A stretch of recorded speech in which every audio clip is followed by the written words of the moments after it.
I start the meeting the same way every year, and it's for the new folks, not for the folks that have been here, because you know this to be true. What you heard this morning with Clark and when we pray in our meetings, it's something we've always done, and it's something we're always going to do. But this is business, it's not church. And your ability to be wanted here, valued here, appreciated here, accepted here, and your ability to grow here has zero to do with your faith or your lack thereof. It has everything to do with your integrity, your work ethic, and the value you bring to your clients and to IOA. But I hope you don't get offended when you hear Clark speak or when we pray. Because if you do, you really are going to have to get over it. It's not going to change. But I did just want to deliver that because, again, this is business. But what we believe is what we believe, and I hope it doesn't offend you. What I thought quickly, I would just give a quick update on 2018, which was a great year for us, as has been the case for a number of years now. Chip will get into the details later on the financial presentation and then more so in the stockholders meeting, so I won't belabor that. But I will say 19 has gotten off to a equally strong start. Very excited about the performance we started the year with. I think as I was preparing, we had in April, our first quarter meeting to go over the first quarter results. And as I was prepping that morning for that meeting and just taking my notes, I literally laughed as I was doing the comparables to our budget. And after the first quarter, we were literally 0.6% behind our EBITDA goal. And I laughed about it, less than half of 1%.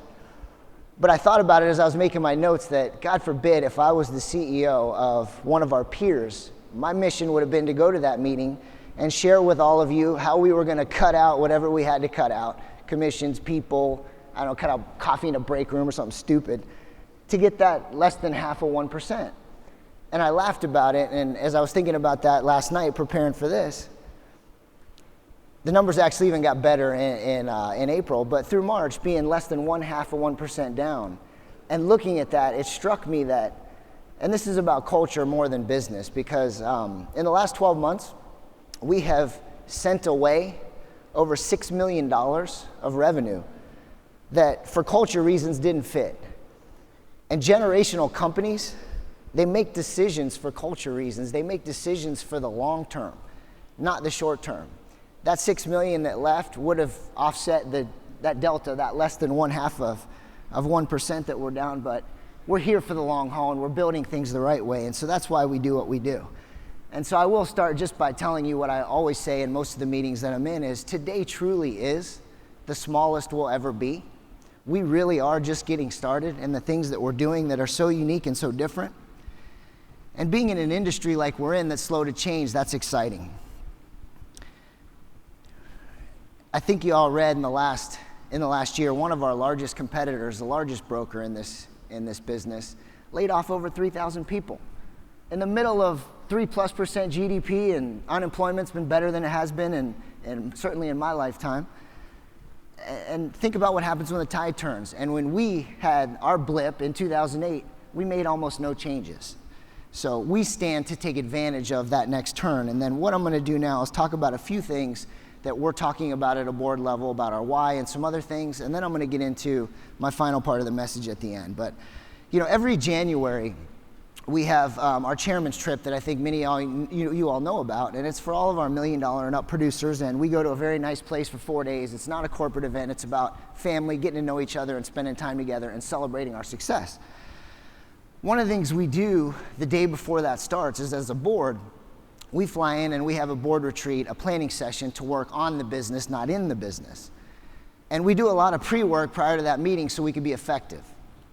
And this past year, we spent a lot of time and a lot of our mental energy on, hey, what is our one thing? What is our why, so to speak? That everything we do can be seen through those lenses. And what we came back with, and it's simple, but to me it's so true. We aspire to be a generational business that both our IOA family and our customers never want to leave. Now think about that. That's different than being wildly attractive. Being wildly attractive is great, but if you don't create an atmosphere, an environment where people don't want to leave, you don't keep them. You don't keep your clients and you don't keep your people. And that's what we're about when we're here for the long term. So everything we do needs to be seen through those lenses, needs to come from that vision. The investments we make, the hires we make, the products we buy, the value we bring, the things we do in the office for our people needs to be seen that way, so they want to be a part of IOA for the long haul. That's what we're here for. When almost every single one of our competitors looks solely first at shareholder value, we don't. We intensely focus on our clients and our people, knowing that if we bring them value, a byproduct of that is shareholder return. And if you look at our stock performance, that speaks to that. But our focus is first on people and our clients, and the results then take care of themselves. That is so very different, such a different philosophy from the industry. It just is. You know, a simple picture that I can think of that shows this is our renewal commission model. Everyone in this room is incentivized to keep what you have. We don't pay you half or less after year 1, year 2, and beyond. We pay you the same because we should incentivize you to take care of our clients, to be there long term. It is more profitable for an agency to renew an account than it is to write a new one. It's always baffled me why they disincentivize keeping what they have. Running on a treadmill where business goes out the back door, new business comes in the front, and what you have goes out the back is a fool's errand. It's stupid, and we will not do that. Our number one growth goal is retention, and everything we do needs to be seen that way, by bringing value, by incentivizing you the right way. You know, one more point, kind of on the why. I have an ask for you this morning. And I have two actually. This is my first ask. I need everyone in here to go out of their way when you come into the office in the morning to make sure your people in that office feel valued and appreciated, and you make it a place they never want to leave. That can't be done from Longwood. That can't happen from the home office. It's not a corporate deal. People might come. They might want to join IOA from a message they hear up here, from what we do in the community, the general culture of IOA. So that makes us maybe wildly attractive, as I said earlier. But keeping them here, making them want to be a place that they always want to be a part of, it's local. It starts in your office. It starts with local supervisors. It starts with local partners being partners. It starts with going out of your way to make people feel like a part of something bigger and that you care for them. I can't do that. The board can't do that. I need you to do that. As we continue to scale into a national organization, now with 2 offices internationally, it's got to feel like a family, and that starts with everyone in this room, and I'm asking you, make it better. Find a way. Find out what that looks like in your office. Everyone's different. Every office has its own personality. You know, I think Matt Williamson, the benefits department, was doing, bowling, and he took them over and did karaoke. Not my cup of tea. But do what works for you and your culture in your office with your people. Have some fun. Get together, right? 40% or so of our life is at work. I truly want you to enjoy what you do. I want our people to appreciate it. I want them to feel a part of something bigger. I want them to value the relationships they build in the office. And so much of that starts right here, starts with us. We need to be better about being partners. I think as we've grown and become, over 1,000 people and 50-some offices, sometimes we forget. Every one of us as partners can contribute to that feel, to your own office and to the culture. 2 good examples that I thought of last night, just some recent partners doing wonderful partner things, right? Tim Fitzpatrick and Tom Mancuso, their podcast. Have you seen it? I hope you have, because these are just 2 guys. They said, hey, we got an idea to contribute. We got an idea to help out. Do you care if we do it? We fanned the flames. We loved it. Heck yeah, go for it, right? And it's really just an opportunity to get producers around each other to tell stories of how do we overcome the swings. One gentleman yesterday did part of the podcast talking about he's dealing with personal and health issues and all that. And we're there for each other. That's what partners do. That's a big part of what I want to come across in my message today. We are in this together. We are partners, and that word means something to me. I guess the best picture the best representation I can give you in a picture form is, it's almost like the culture I do not want to have is, hey guys, let's go charge the hill. Sir, yes sir. That sucks. I want a culture that says, hey partners, we're going to go take that hill, and we're going to go arm in arm, and I'm going to be right up front with you, and we're going to do it together. That's partnership. That's what we're about. It's not a dictatorship. It's a partnership. And we're one of only 3 privately held brokers that are left that have national scale. And I don't think the other 2 look anything like us. So it's us, and we're going to do it. And I'm excited about it. So the next portion of my message is to talk a little bit about investing and the investments we're making when our peers are solely focused, in my mind at least, on rolling up the next guy, buying someone, cutting out costs to get a return, that adjusted EBITDA, right? Not at all our model. So I'm going to go through some of the investments because, you think about it, it's been said that where a person slash business invests their capital will tell you a lot about their heart. So what I'm going to do is tell you a lot about where we're investing our capital, and I think it speaks for itself where our mindset is and where our investments go. Now, our largest investment I'm going to talk about last. It's on my notes first, but I'll skip that and get to it last. But these are in no particular order other than that. So I'm going to just rifle off maybe 10 or so things that we're investing in that are important for our people and where we're going. Literally just last week, we had over 104 of our people from our headquarters, from Longwood, move about 20 minutes, 15 minutes up the street. So all of our personal line small business division can all be together in one room along with the call center to be more efficient and actually have room to grow.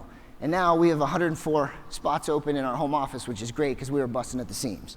So that was one big investment in our future that just happened. You've heard me talk about programs over the years. You've also heard me talk about commodity middlemen getting cut out, and we better find ways to be unique and add value. And a big part of that is programs, making sure we have access to valuable tools that our peers don't. And so that investment was Steve Thompson and him and building that team. We've now stood up a couple of programs with more to come. Big investment, big part of our future. Has not yet paid off, but it will. Those are the things we're investing in. We're standing up an MGA in our London facility. Also another investment, has yet to pay for itself, but it will. We're planting the seeds for future profitable growth. I asked our properties folks, Brian and Jason, before this meeting, I said, hey, in the last 12 months, of our 50-some locations, how many of them moved and upgraded? And it was 11. So we're upgrading the offices, we're putting in better everything to have a better culture, and I need you to do your part in making the people feel better. We're investing heavily in training, both sales training, and Jerry Lujan's one part of that, and I'm going to speak to him before he gets up next, so I'll get into that a little bit more later. But we're also investing in leadership training, because we know as we scale this thing and we continue to get bigger, we must do a better job in training, especially on the leadership side. Another area of investments that has to do with our future is our intern program. In the past, we've always done it with wonderful people, but they had full-time jobs elsewhere. Account managers, leaders, and they did the best they could. But to do anything with excellence, you got to be all in. So we recently hired a full-time manager for the department to build that thing and take it to another level because they are our future. And we're bringing those interns in, not folks that want to be an actor or a culinary degree or anything like that. These are folks that want to be in insurance and finance, that are going to be our future. And followed right behind them on the intern side, on the sales side, is the mentor-mentee program. It's working exceptionally well. Dustin and Bruce have done a tremendous job along with the other partners to help us get that off the ground. 3 years ago when we started the mentee program, we started with a handful of people. Now we've had in 3 years, 29 young men and women go through the program. I'm pleased to tell you 27 are still here. The thing about that is it's an investment. We pay them 90% commission year one because these young men and women coming out of college, they got to eat. And they can't eat on a normal split year one. So we lose our shirt on that deal. But it's an investment. It's our future. And I personally, in January, picked up a mentee, Chris. Been a huge blessing for me. And I'm not near the end of my career. But I connected with this young man, and it has been a huge blessing to me. So for those of you that are at a stage in your career where you might be slowing down, you need to transition your wealth and protect your book of business. Transition the knowledge. And finding a good young person is critical.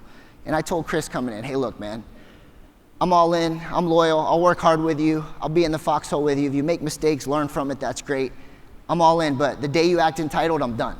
And so we set the groundworks, and he's been a huge blessing to me. And I will tell you, I used to hear my dad tell me in the mid-90s when I started, you make me want to be better.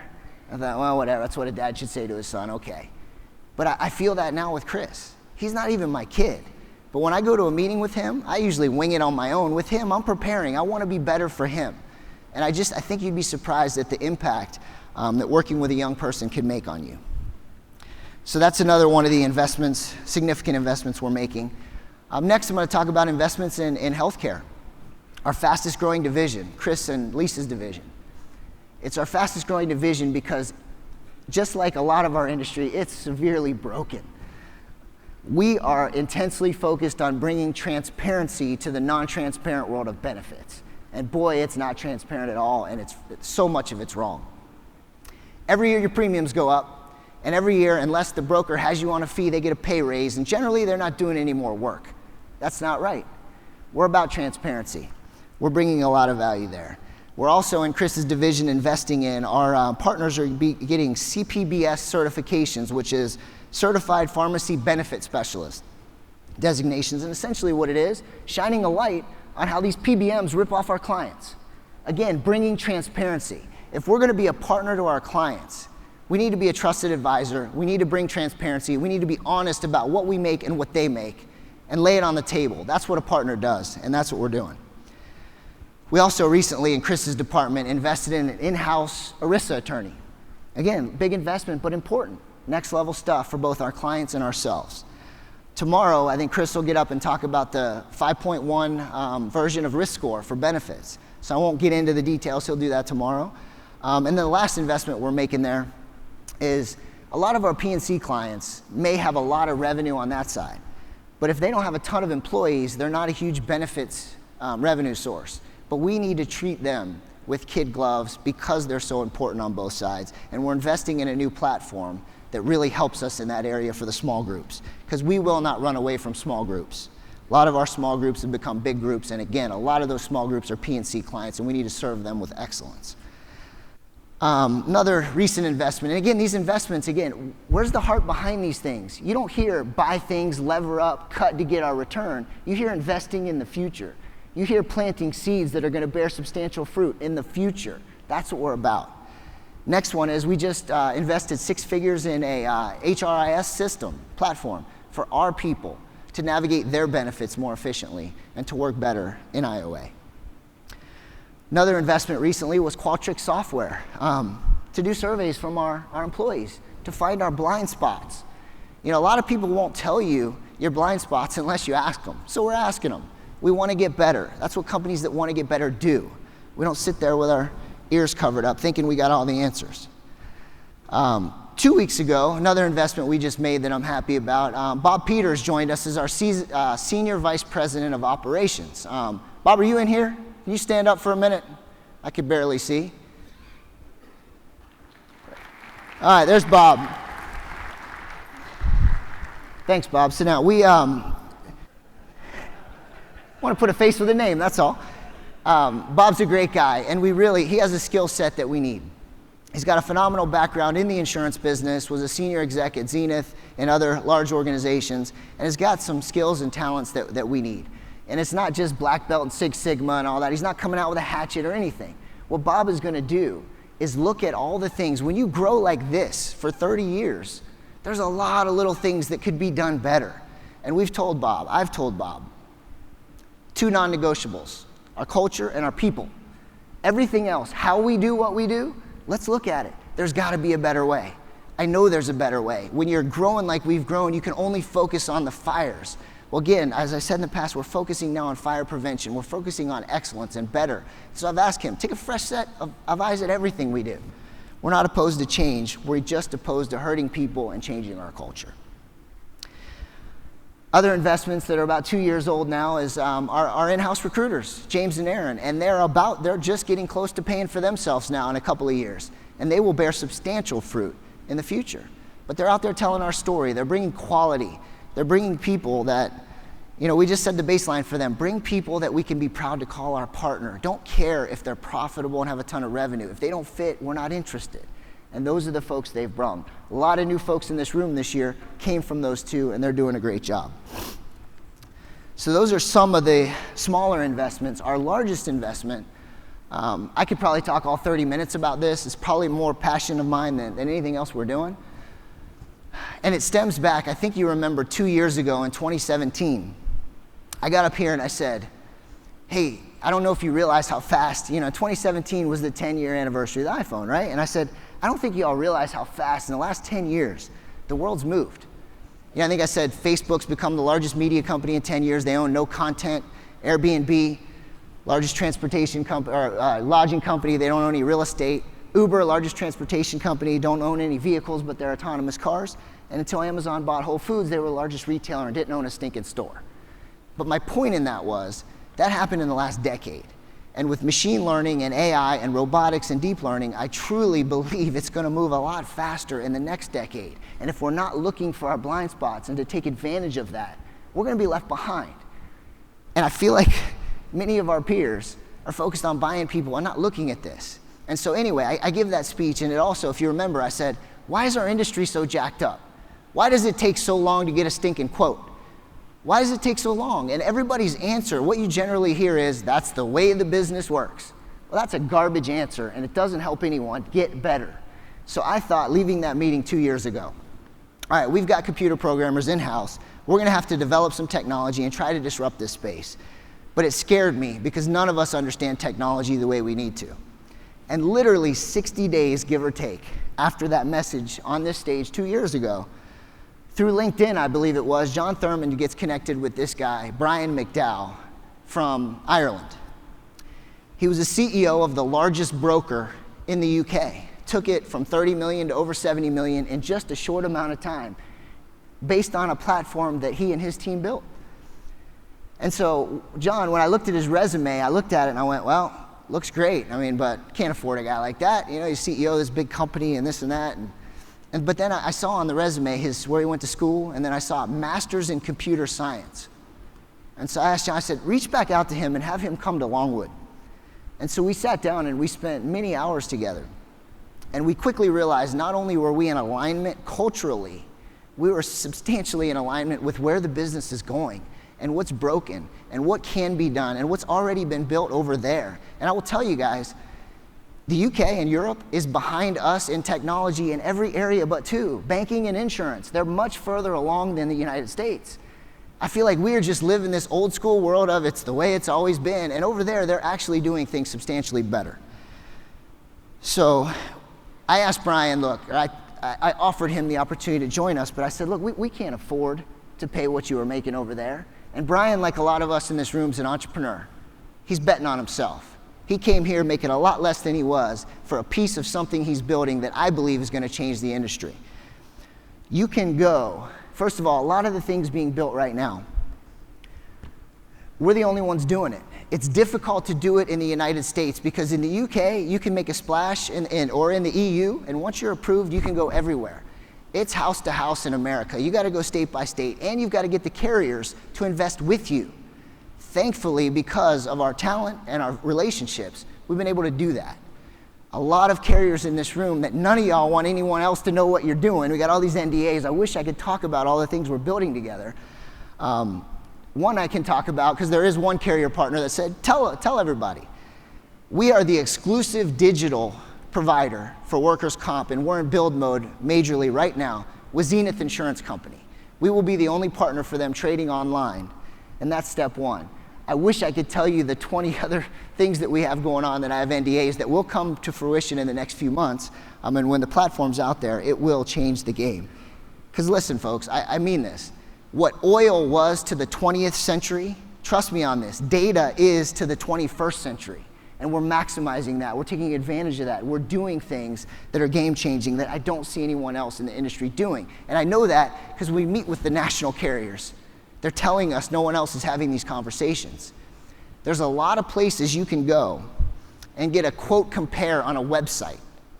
Or you can go to a web store at Amazon, get a traveler's quote, or you can call Progressive, get a Progressive quote, or one of these firms to get a quote. There is nowhere you can go to one place and in 3 minutes, not 20, and you don't have to talk to anyone, get multiple options from the best carriers in the world and bind it real time on your phone or your PC and have evidence of insurance. Now, that platform can do a lot for small business, middle market, and then upwards, and that's what we're building towards. I wish I can get into more of the details. You're gonna be, I promise you will be impressed tomorrow when you hear from Brian and what he's building and what we're doing together. One other exciting thing happened in our personalized division 2 weeks ago, and I cannot give you the name of this carrier, but I will say we got a phone call from a very well-known, you see him every day, carrier that doesn't work with brokers. And I was thinking, well, what are they calling us for? And so they sat down with the team and they said, we believe the future of small business and personal lines is an e-trading platform. We believe it's online, and we're interested in partnering with you. And so we're in NDAs and we're working with them now, and we will be the only agency in the country that works with this carrier, and I will be very excited in a few months to release that information as well. So the gist of my point is the innovation, the investments, where we're putting our capital speaks to our culture. It speaks to where we're going. It speaks to where our heart is. It isn't roll-up mode. It's get better mode. It's differentiate. It's disrupt. That's what you're going to hear about, especially tomorrow when you hear what Lebrecht says and you hear what Brian McDowell says. We are making an impact in an industry that desperately needs it. All right, the last part of my message is relatively simple. And it's really as simple as this. If we're the best kept $225 million or whatever we'll do this year secret in the industry. If people simply just hear our story, if we can just be better storytellers, we would not be able to handle the quality people wanting to run through the front door. So that's my ask. It's my second ask today, right? And when it comes to the story, who else has the story of the value that risk score and benefits can bring? Who else has the story that your renewal commissions don't get cut in half or don't get cut at all? Who else has the story that you have equity in your books of business? Everyone in this room does. And you have the ability to buy shares in our business, not based on your last name or how long you've been here, but based on the volume and the quality of yourself and what you bring. Where else can you out-earn the CEO? And people in this room do every year, and I'm proud of that. It does not hurt my ego. I hope all of you out-earn me. The company will thrive. No one else can do that. That's a story no one else has. And lastly, show me one other broker that will stand here from the main stage, or one other CEO that'll tell you, I want you to be the best husband and father and wife and mother you could be. I want you to coach. I want you to be involved in their school because you've got that window. And when that window closes, it's gone. I want you to do that. It's important to me. I value when my partners leave early to go coach their kids, or they go to their schools and be a part of their children's life. That matters. That's a story, folks, nobody else has. It's not what you're going to hear any one of these other guys that sit in the chair I sit in for our competitors. They are not going to tell you that. But I sincerely mean that, because when we were broke when I was a kid, my dad did that for me. And I'm doing it for my kids, and I expect the same for you.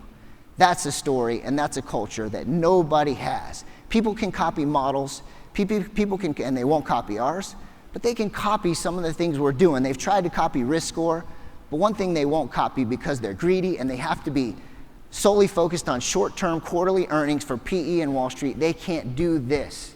This, focusing on your family and having that balance that we should have, makes you better long-term. And for a company that's here for the long term, that is our focus and should always be. So be a better storyteller.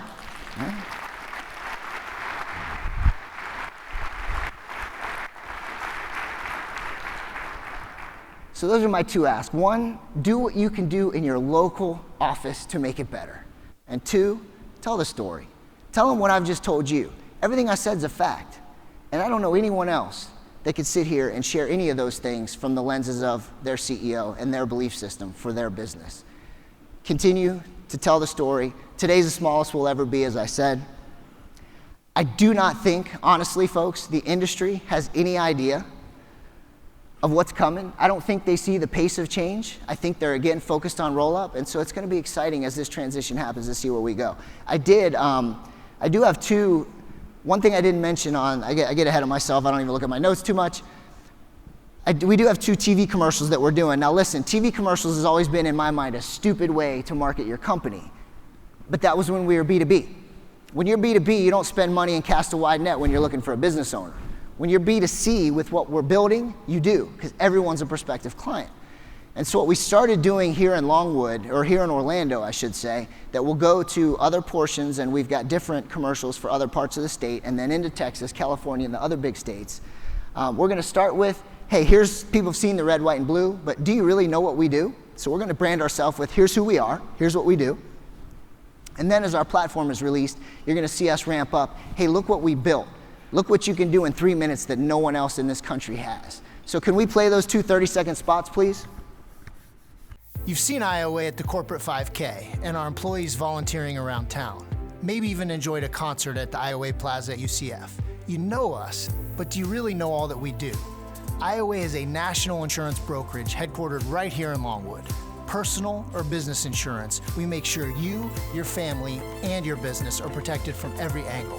Call us or visit iowausa.com.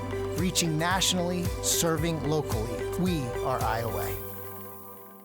In a world where profits come before people, one insurance brokerage is proving you can be different in an industry of sameness. Because we're a generational business, we're blessed to have a long view. With that long view means you can invest in people. Your margins can shrink in the short term, but if you're doing right by your clients and your employees, the numbers and the results will take care of themselves in time. We are one of the fastest growing independent agencies in America. We are IOA. All right, so again, never thought TV would be a good idea for us, but with what we're building, it is a good way to get it out there. And we're partnering with our sports teams as we insure tons of them, right? And our ideal client on the personal line side is a season ticket holder. If you can afford 40-some home games at an NBA game, or half the games in 8 games or so in an NFL season, you have a home and a couple of nice cars, an umbrella, and some jewelry. So we're really already speaking with the Magic and a number of other teams of how we can maximize those opportunities and relationships. So you will see we've already done bookends on commercials to change with different locations when they're played locally. So we're going to innovate and we'll see if it works. If it doesn't work, we'll shut it down. But I believe it's an opportunity to tell our story and get us out there. Now I do have one last slide. This one I went over a couple years ago and someone recently asked, hey, when are you going to show that slide again? And this is the slide of 9 years ago in 2010. Can you guys put that up for me? In 2010, we had producers of over $1 million in revenue, of which we had 3. 2011 we had 4, 2012 we had 7, and you can see the trajectory of that. We ended last year at, well, that doesn't even count some of the sub-companies. 53 was the actual number. Those are just P&C and benefits. But you go from 3 9 years ago to 53, and you know what, folks? That wasn't done by acquisition. It was done by getting better. It was done by quality. It's done by recruiting and bringing on people that we're proud to call our partner. If that doesn't speak to where we're going, the next 10 years, it's going to be faster. Chip, when you hear from him later, our CAGR, compound annual growth rate, we're doubling about every 5 years, and in the last 5 years, it's gotten faster than the previous 5 years. And as you know, it's harder to double the bigger you get. It's moving faster, and we are just getting started. I couldn't be more proud to do this with you. I couldn't be more proud to disrupt an industry that desperately needs it, both in technology and how we do what we do, and in culture. I believe we're the place that everyone's going to want to run to when all this stuff unwinds and all this corporate greed and all this stuff falls apart. We're going to be the home to come to. And I couldn't be more blessed to do it with y'all. Thank you.